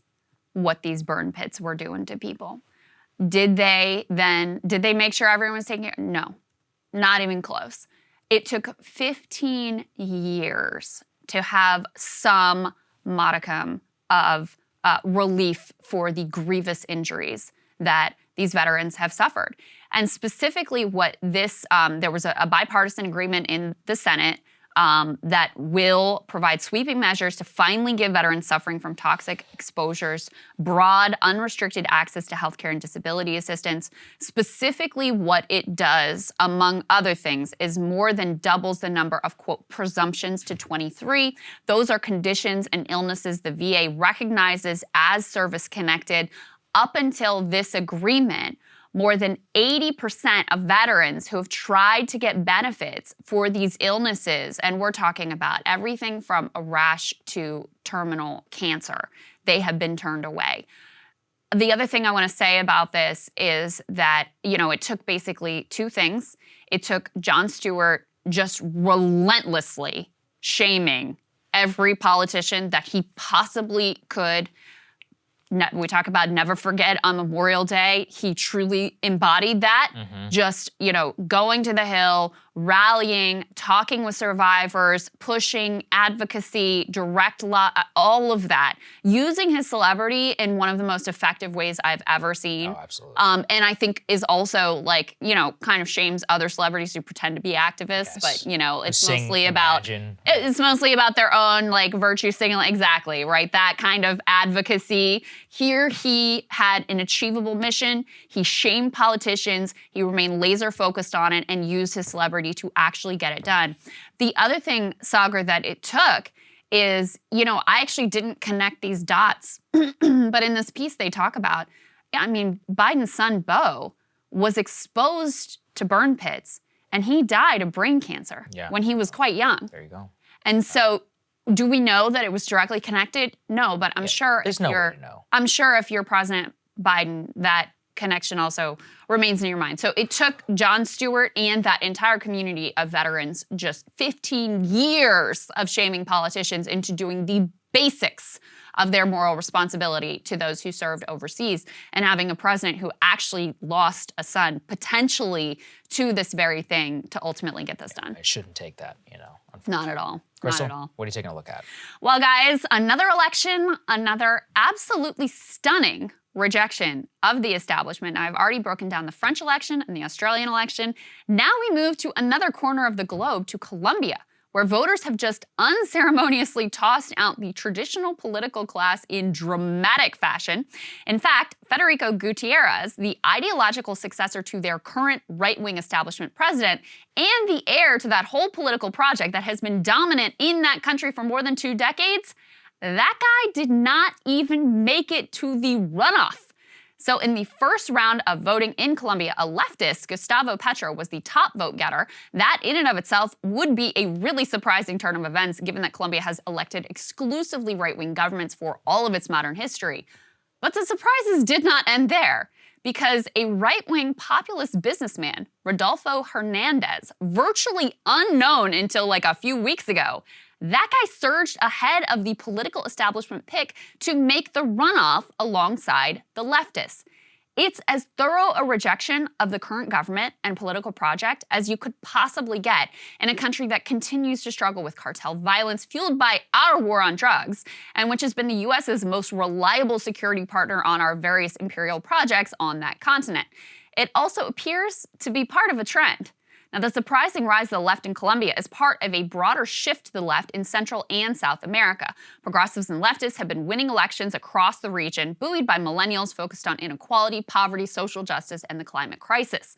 So, as examples here, Bolivia overwhelmingly elected Luis Arce, the former finance minister under socialist Evo Morales. Peru elected a rural school teacher promising to take on mining interests. Chile elected a former student protest leader on a pledge to tackle inequality and environmental degradation. Lula is back in Brazil and commanding a large double-digit lead right now in the polls over current right-wing President Jair Bolsonaro. In Colombia, the current left surge started with a 2021 mass protest movement sparked by a threatened tax hike and plans to privatize healthcare. It did not help that Colombia suffered with massive COVID outbreaks and also, of course, economic fallout during the pandemic. Discontent is boiling over in Colombia. At least 24 people are dead after 8 days of protest and a brutal crackdown in that Latin American nation. Now the Interior Minister has come out to say that the government does not condone violence and that any police officer violating the law will be held to account. The demonstrations were sparked by a proposed tax hike that the president has now cancelled, but protesters are not letting up.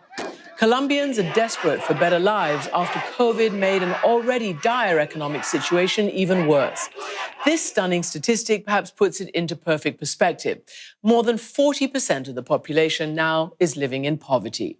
So those protests and the violent, deadly crackdown on those protesters galvanized the left, who lined up behind Gustavo Petro. He's a senator and actually a former low-level member of a guerrilla movement, something that has very much been used against him by the right.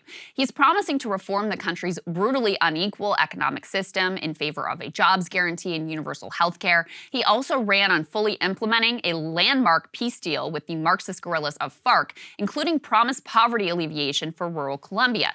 And in moves that will likely irritate Washington, He has also pledged to revisit Colombia's trade deal with us and to restore relations with Venezuela and to change tacks in the war on drugs.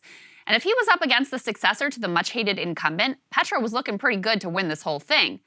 But the rapid emergence of Rodolfo Hernandez has thrown that outcome into major doubt. So Hernandez is a millionaire construction magnate, former mayor who apparently has a very, very colorful presence on TikTok. He is routinely described as a right-wing populist because he ran aggressively on anti-corruption, but his views are kind of all over the place. So he's apparently opposed to that peace deal with FARC. He's opposed to a higher wealth tax. He defends Colombia's notoriously violent riot police, but he's also pro-choice and anti-fracking. But he also doesn't really seem to have a firm grasp on any particular policy agenda or project. And for all his talk of being against corruption, he himself is under investigation for corruption. So just to give you a taste of his style, here's a little bit of his interaction with the Washington Post in an interview. Quote, Hernandez predicted he would win because his fervent base knows he is, quote, the only one who is capable of removing the thieves from power. He then went on to describe his effect on supporters as messianic and compared them to the brainwashed hijackers of September 11, 2001, who destroyed the Twin Towers. Asked if likening his supporters to terrorists was problematic, he rejected the premise, saying, what I'm comparing is that after you get into that state, you don't change your position, you don't change it. Okay.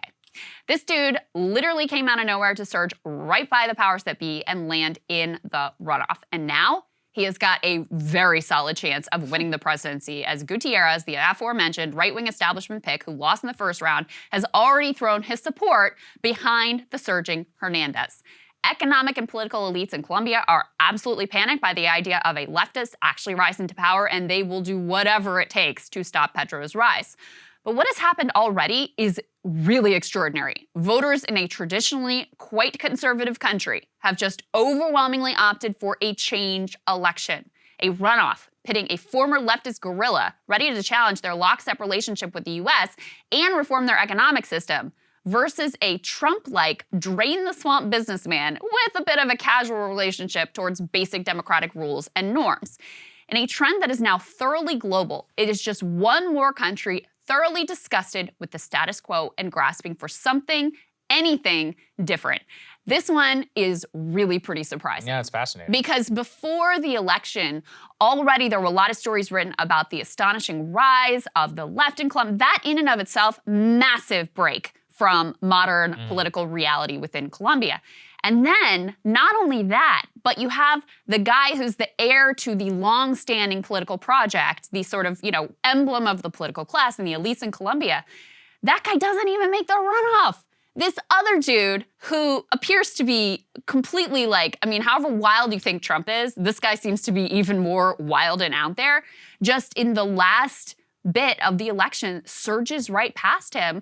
Now all the elite establishment forces are lining up behind him to try to block the leftists, and he's got a good shot at it. Yeah, it certainly looks like both of them have a very good shot at here. The analysis I saw says it is likely to be very close. I think it makes sense because I've been to Colombia. It's a beautiful country, very interesting country. What I understand is that post the Bush era, Alvaro Uribe and Juan Manuel Santos were very much like the scions of the business community. They were very rich. Santos at one point, family also owned the largest newspaper, which is always interesting whenever you're the president of that country and how exactly it works for coverage. But the way I understood it was that at that time, it was just all about security. Colombia was sick of chaos because they were like the drug war. Obviously, it was one of the most unsafe countries with the highest murder rates in the world. And they poured some 70% of their spending on police. I mean, when I was there, I guess it was like 2012, you cannot walk a block in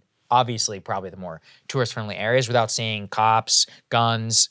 People were getting searched all the time, really, in front of you. But then recently, again, as I understand it, when they signed the peace deal with FARC, it really changed in terms of the lack of the ability to continue to have to fight this war, like down in the Amazon, which the whole country was kind of united against, but also very sick of. But also, you don't need necessarily the same amount of spending on national defense and police. So that reforms the way that people think about politics and enters the new era, which I think that makes sense as to why the traditional establishment parties wouldn't hold up ananymore under the past paradigm. I mean, honestly, the conditions are very specific to the country. There's no doubt about it. And that peace deal in 2016 that was signed with FARC, which ultimately has been was not fully implemented, has been a disappointment. Some of the FARC guerrillas laid down their weapons. Other ones became what they call the dissidents, and they're still sort of out there doing their thing. It also kind of splintered that now you have all these different guerrilla groups and drug cartels, and so it has created, in fact, more chaos, and now there's more coca grown than ever before coming out of Colombia. So in that way, it was a complete failure. But also some of these conditions, I mean, as you look at country after country after country, and a very similar dynamic, we just covered what happened in Australia. A lot of this, too, is just disgust with neoliberalism, disgust with, massive inequality. Colombia is one of the most unequal countries on the entire planet. So you see, the wealthy living this global elite lifestyle. They live a lifestyle that it's difficult to comprehend. And most of the 43% of the population in poverty, and some absolute poverty, endemic to that country. And so you have a young generation, millennials, kind of coming of political age and really throwing their weight around. And this is, again, the trend across Latin America and also across the globe. And just completely rejecting the old politics and saying, we're done with all of this. We're done with the political class. We want something new. So it's going to be interesting to see how this shakes out, which version of change the people ultimately opt for. But as I said, already a stunning rejection of the status quo there. Very interesting. All right, Saagar, what are you looking at? Well, everyone, I know it's basically a meme at this point. Another gas monologue from Saagar. But look, I'm a man obsessed. Every day I hear from people all over this country getting absolutely destroyed on gas prices, and I don't really see a lot of politicians or the media speaking to their concerns. Yesterday was Memorial Day. It officially kicks off driving season in this country, and it is going to usher in a new era of pain for American households. Sadly, to go along with Memorial Day and the beginning of the major driving season was yet another record gas price across the country, a nationwide average of $4.62 a gallon, with continued price growth out west. California tops the nation, has an average of $6.15 a gallon, reports of some outlier stations having gas as expensive as $8 in Los Angeles and even Menlo Park in California. So how exactly is the media and popular culture responding to this crisis? Well, I read with great interest a new report from the New York Times. Why are gas prices so high? The Times starts with Putin's price hike. But then, when they start to discuss structural issues, what do they go with? Is it refinery capacity? The Jones Act? Foreign oil dependency? Price gouging? Which are the obvious ones? No. They decide to blame you. Blame you. They write, quote, another reason for high gas prices is that despite them, motorists have not done anything to burn less gasoline. Analysts said people appear to have a robust appetite for hitting the road as the U.S. recovers from the worst of the COVID-19 pandemic. They then quote a so-called expert who says this, quote, fixing the problem means people would have to drive less. Tom Klaza, the global head of energy analysis at Oil Price Information Service. But people are saying, I'm sorry, I've been in lockdown, I'm taking my vacation this summer. Yeah, fixing the problem means we have to curtail our lifestyle, according to this expert. Not, we need to pump more oil, fix the oil markets, look at our exports, look at our production. No, the only possible fix is that you, average American, must suffer. You must live a less prosperous life to fix this problem. This is how little that they think of you. It is a war on normal people, both in its lack of coverage and worse in how it is covered and betrays the elite mindset. That they cannot fail, only you can fail them. It is a baked-in assumption on the part of a lot of the media in their discussion of gas. And I showed you this before. The very first question to Joe Biden at a press conference was not, what are you going to do about gas? But why are you not telling Americans to drive less? Today you have retail gasoline prices and diesel prices at record highs. Yes. Yet you have yet to ask Americans to consume less. You're a train guy. Have you ever thought of your administration asking Americans to drive less, to take public transport? Well, if you ever raised a family like mine, you don't have to tell them. They're doing everything in their power to figure out how not to have to show up at the gas pump. Well, at least a decent answer there from Biden.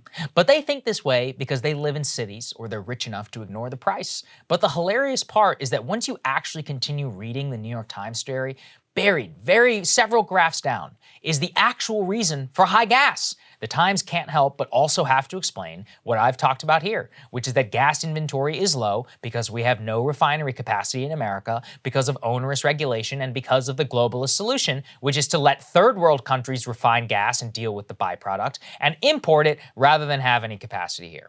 But of course, they don't quote anyone about how to fix that problem because it's counter to their narrative. I have watched with genuine alarm as this anti-American life sentiment has pervaded on social media and amongst our elite class. It's best typified here. There was a viral tweet by a city planner and an urbanist. His name is Brent Toderin, who at one point actually served as a city planner for the city of Vancouver, so he is Canadian. But he has a real following with those who want to import his mindset to America. Let's take a look. He tweets this. It's a photo of a pickup truck with a bicycle in front of it. And it says, quote, "One of these is a problem, one of these is a solution. If you don't know which is which, you have no business being involved in decisions regarding society in any way." And again, just consider this. The answer for him is for you to get around on a bike. Maybe we should explain we live in America, not Holland, not having a truck. Brent does not seem to know many people actually need pickup trucks for work, or many people, poor people especially, often have to drive dozens of miles to work and back every day because cost of living where they live is so high. And let's go past that. Why shouldn't you be able to drive a pickup truck? We are blessed with an absolutely gigantic and a beautiful country. Why shouldn't you be able to drive all over it in a massive car? The answer is you should. That's the promise of America. Why the car? The SUV and the truck are intrinsic to our way of life in a way that is not the case anywhere else. There is no reason for you and our citizens to have to curtail their lifestyle because of the failures of our elites or the media. The solution is for us to have cheap, abundant energy. Yes, fossil fuels for now, but if possible, a fully electric future. In my opinion, powered by nuclear, with yes, some solar and wind when appropriate. To achieve that future actually requires hundreds of billions of dollars, but harder, it is a change to our ideology. The culture of cancel culture and shaming and nihilism and more pervades elite liberalism today is actually anti-human. It is one that celebrates tearing things down. Now, I have plenty of disagreements with Ezra Klein, but even he, who is a neoliberal to his core, and who probably agrees with the pickup truck guy, had this to say. What America needs is a liberalism that builds, Klein declares, and he rightfully points out how much of the current democratic apparatus is populated by lawyers who are obsessed with obscure, process-oriented goals, with caveats, carve-outs, bureaucratic language, and the lack of a simple ability to articulate an awesome future. It's why, whatever you think about his politics, why the vast majority of Americans like people like an Elon Musk, because Tesla and SpaceX are unambiguously cool. They like Bezos for the same reason. Amazon works. Now look, I'm not a libertarian. I don't think the market can make up in any form the ability to do what our policymakers actually can. But the point is that our spirit as a country is dying when the people who run media and our elites can only come up with an answer that we should all live worse lifestyles rather than to continue the undying chain of technological progress that got us to where we are today. I just think it's amazing, Krystal. Very top thing. Putin's price hike. You know, gotta go by the regime talking point. Number two, you should drive less. No discussion, refinery, nothing. And it drives me nuts that this is somehow, they're blaming people for driving. I mean, people have been locked up for 2 years. It's their fault they want to get the hell out of the state? Come on. I mean, this is like a consistent theme. The problems in America are not about the American people. Yes. I mean, we see this routinely, and there's been for a long time this effort to, rather than do the difficult work of governing, of standing up to the fossil fuel industry, of standing up to corporate power and shifting the country in a direction that is going to both, enable the lives that people want to live, but also the sustainability of our planet. Rather than doing that, let's put the onus on you, So let's shame you for your decisions regarding, like, let's say recycling or like what type of vehicle you drive. That's going to make a big difference. Yeah, exactly. Right. And so, when you look at the numbers, it's overwhelmingly industry that are the big polluters. Like, you can look at the percentage of carbon that is put into the atmosphere, and your individual household choice to like recycle or not is not the big problem here. And so shifting that view from this sort of conservative ass, like personal, like your personal responsibility to deal with the climate crisis, to this is a national project that we have to engage in together, which requires challenging the status quo powers that be.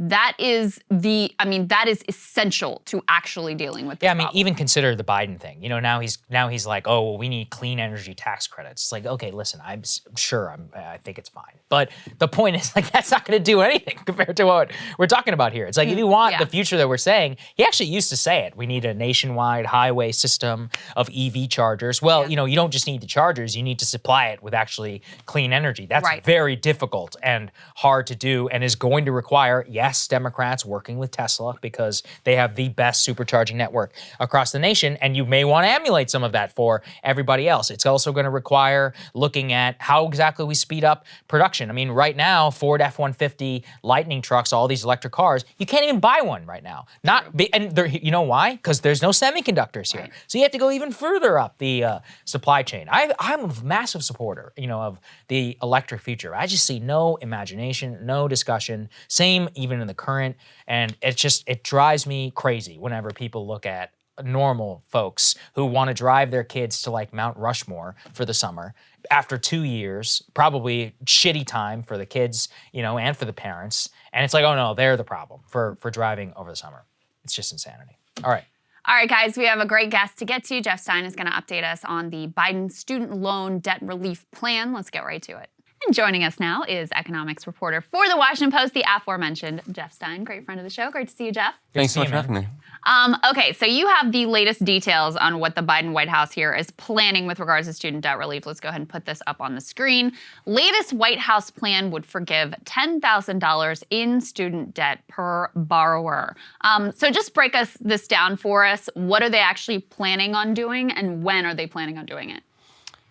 So I want to be careful here to avoid being too definitive, because like many things in the White House, there will be plan after plan after plan, and then we won't see the fruition of that plan. We can go down the list of dozens of things for which that has happened. But I have reported, as you guys demonstrated, that the White House currently has a plan that I know that the economists have been working on, that is their current iteration, to cancel $10,000 per borrower below an income threshold of around $150,000 for singles and $300,000 per couple. There's been an outcry. Senator Schumer and Senator Warren have been calling for up to $50,000 in cancellation per borrower. The NAACP called our story the reported $10K in cancellation, throwing a bucket of water on a forest fire. So there's been an immense pushback from our story to this reported amount. On the other hand, people would say, this is 3 times the amount of the annual child tax credit that did so much to alleviate poverty. Close to half of student borrowers owe $20,000 or less. So this would be a very meaningful cut to really a huge population of 20 million people or so. But the key question remains, is Biden going to do this? We think he has indicated publicly that he wants to do this. We have ample reporting that the White House itself has been preparing this, but I just want to be very clear, so you don't yell at me, because I'm not in charge of this. Not my fault. That it's still possible that Biden changes his mind at the last minute. I don't think that's going to happen, but it's still theoretically an option. I want to stick with this because this is fascinating to me. Let's talk about some of these past things. They didn't materialize. Why? Based upon the people that you talk to, like, what is going on inside of this building where it seems that the decision-making process is extraordinarily haphazard. They always want credit for something that they're gonna do, but then they don't actually end up doing it. So what is it like? Just describe the process for people here who are like, why does nothing seem to be getting done inside of this White House? Yeah, I know you guys want like the insider juicy the tidbits. Sure. I think there seems to be a pattern of a sort of crisis of decision-making in this administration. I think the tariffs are a really good example where we've seen basically since the administration began, that there was pressure, that Democrats were freaking out about the tariffs imposed by Trump on China, that they were essentially a tax on consumers, that they would raise costs for middle-class families, and yet most of those tariffs remain in effect. Right. Despite inflation, many economists that are close to the White House will say this is the administration's number one lever to deal with inflation. You take the tariffs off. I mean, obviously there are people who say you need that to counter China, Yes, correct. but it's been months and months of deliberations and indecision over this. And I think what brought this student debt question to a head right now is that on the most important thing that they have said that they're going to do and haven't done, in my opinion, on the economic front, the Build Back Better Act, fell apart, right, in the fall. I think I was on the show saying correctly over and over again that, they're about to get a deal, Jeff Wooden's coming, and then I would say, my sources are telling me it's coming soon, and then that would turn out to be wrong and wrong and wrong. So when that fell apart, there was this sense that, and I kind of want to discuss this with you guys, and I'm curious what you think, but there was this sense that we need to deliver something because the economic promises we've been making, housing, healthcare, climate, prescription drugs, all of that fell apart in the fall and hasn't recovered. So that failure and that failed promise that you're referring to, the failed decision making, and even though Manchin gave them a $1.8 trillion offer that they didn't take, that has really made it seem like they need to push this process along. Well, and it seems too like, we've covered the polls here that show, and this is pretty extraordinary for a Democratic president, his lowest approval rating is with the youngest demographic. And it was the exact opposite at the beginning of the administration. His highest approval rating was among the youngest demographic. Now that has completely flipped. The older you go on the age spectrum, the higher the approval rating for Joe Biden. So, you ask yourself, this is something they could have done on day one. Why did they wait till now? It seems pretty clear that they're looking at the fact they're probably not going to get any other big thing through Congress, at the fact that their approval rating is a disaster with young voters, and saying, well, at least we could give them something. But in the same respect, it seems like what they're proposing is tailor-made to kind of piss everybody off. It's not universal, it's means tested, it's a lower amount than what, Elizabeth Warren and Chuck Schumer, that bold progressive, were pushing for. In the same respect, you're gonna have people on the right who say, this is inflationary, and what are you doing? This is a giveaway to elite college grads. So, and they also seem to have this habit, this was also during Build Back Better, where you'd announce these popular programs, or you'd flirt with them publicly, and then you just sort of get people's hopes up and then ultimately shoot the thing in the head, so that it would have been better if you never said anything about it to start with. Yeah, I think that's a great point. I really wonder if they had just come out and just done this instead of now we're on... building up for over a month. Yeah. I mean, April 28th, Biden said publicly, we will have a decision on this, I think, in the next couple of weeks. That's a paraphrase. Yeah. And it's almost June. Right. And so, they have had events that have derailed them, but to your point, we've had now months of internal fighting within the Democratic Party about what this should look like, and it has gotten people very upset in a way that I think if they had just come out and said this, said this is the policy, people would have been excited to hear it, and as you said, not built their hopes up. And now if they don't do anything at all, I think the reaction is going to be horrendous. I mean, I wrote those same polling numbers down before coming here because I thought they were so illustrative. The oldest voters have gone between, the oldest generation, they basically remain flat on Biden. The baby boomers are down 7% on Biden, but millennials and Gen Z down around 20 percentage points each on Biden. That's catastrophic, not just for the midterms, but for Biden's potential reelection, and also for the Democratic Party long term.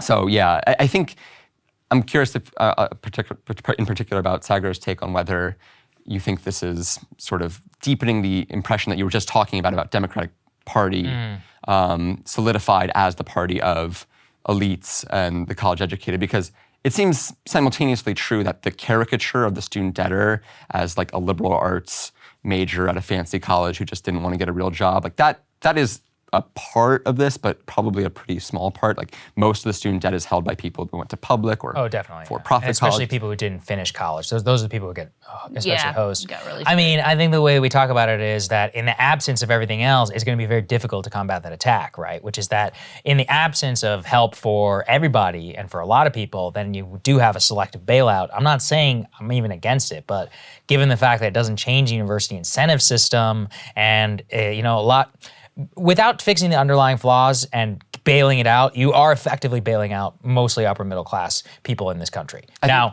like your point Yeah. about like the fact that it comes in this broader context. Yeah, it's a not doing bigger anything. context, exactly. Because if this was part of a package that was head-on addressing child poverty Bingo, and public housing and lack of Credit Medicaid card debt or access something like that, in right. red states, I think you could say that this is going to mostly benefit middle and many lower middle class people who desperately need this help, tens of millions of people who are struggling with their student loans. But in a context where all of those things are not happening, this is the only group of people that are getting targeted relief. It looks completely different, and I think doesn't mean they shouldn't do it, but it does raise the question of what are they going to do for people who didn't go to college and are struggling with the highest price increases in 4 decades. Yeah, I think I think all of that is fair, and I would like to see them do more for everyone. That doesn't mean that I don't think they should help the group of people that they have like a ready tool to be able to help. And the reality is that, young Americans in particular are really sold a bill of goods on college. Even the college wage premium now is diminishing.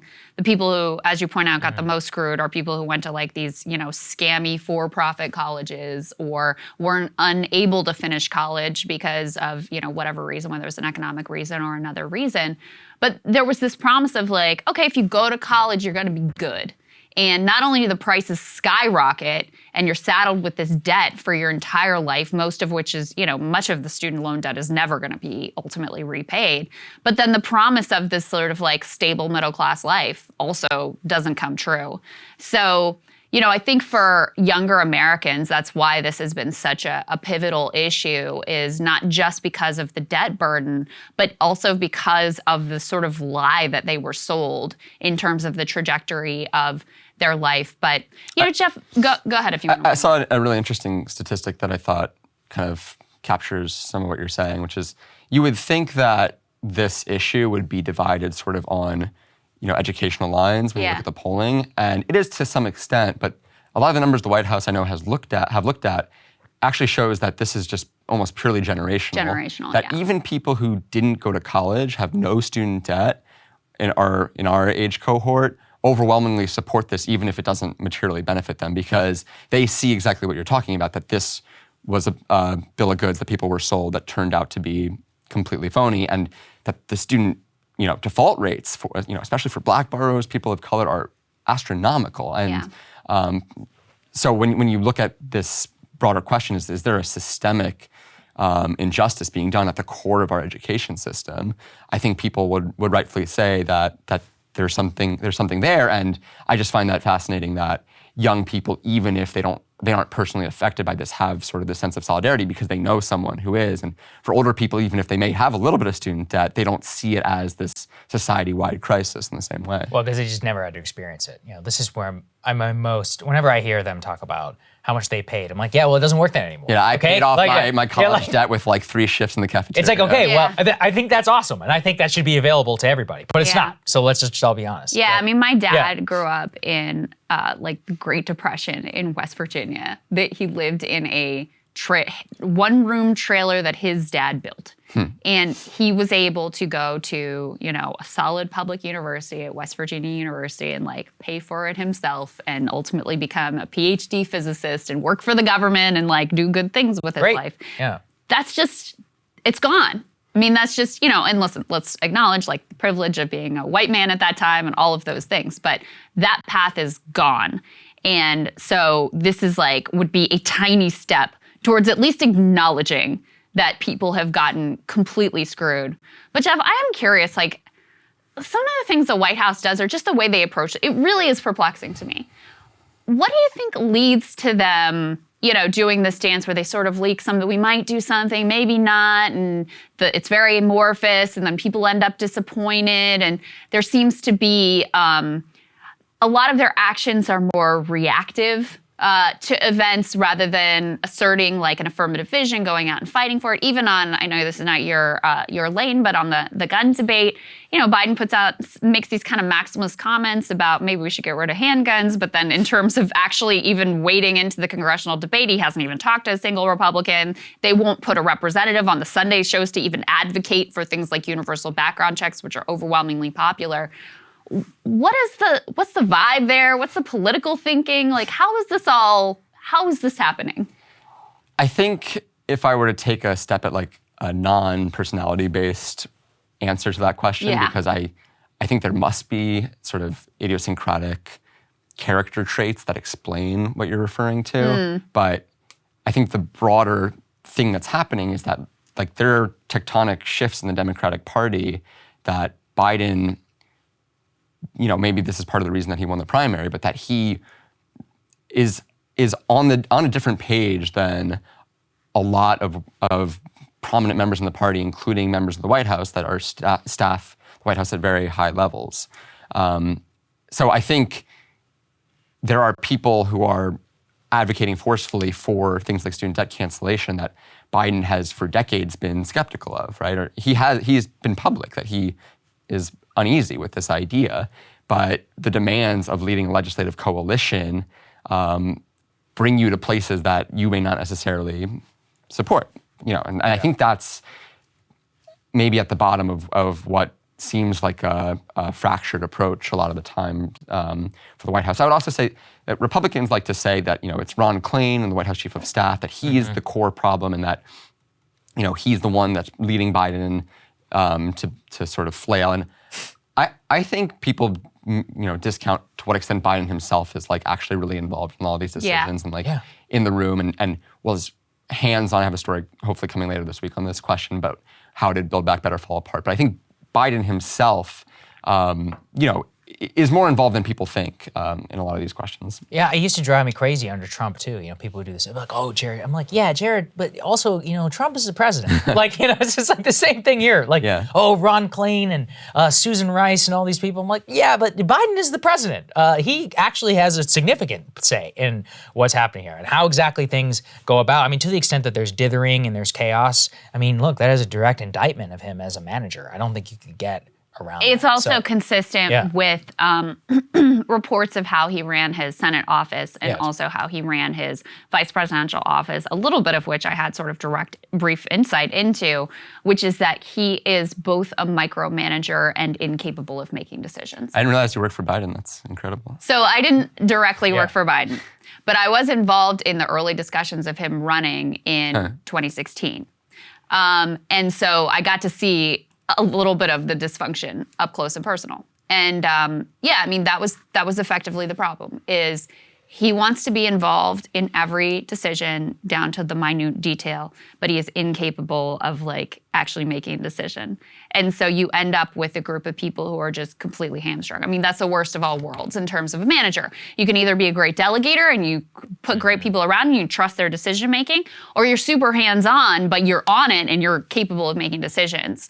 And so, it was always sort of interesting to me during the campaign. There was this idea of the adults are going to be back in charge. It's going to be competent. And I was like, have you actually observed how Biden has run any of his political offices before? Because there are a lot of positive traits you might use to describe how he's been in Washington and, the sort of genuine warmth and affection that people have towards him personally. But managerial competence was not a key Biden trait ever in his 40 years in Washington.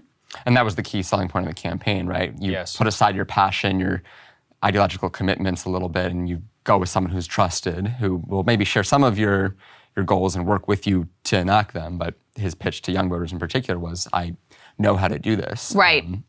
Well, we're all finding that out. He does not, it turns out. Jeff, we always appreciate your insight, your reporting. Excellent. Everybody go follow Jeff on Twitter. Read his stuff over. Are you just at Jeff Stein? I mean, I follow you. Stein Wapo. J Stein Wapo, that's right, on Twitter, guys. Go give him a follow. We always lean on his reporting for our economic analysis. We lean on him significantly. And thank you all so much for your support looking over at this camera. We really appreciate it. 1 year anniversary is tomorrow. Can't even believe it. We're going to have a special highlight reel of all the cool stories stories that we've covered. We're going to be back here, obviously, on Thursday. Premium subscribers, you guys got that special State of the Breaking Points. Make sure you guys check that out. It's just about how we're spending your hard-earned money in order to build a brand new network over here. And also, thank you to all the premium subscribers who continue to come in every day. You guys are really helping us out. If you want to help us on this mission, link is in the description, and we will see you all on Thursday. Love you guys. See you Thursday.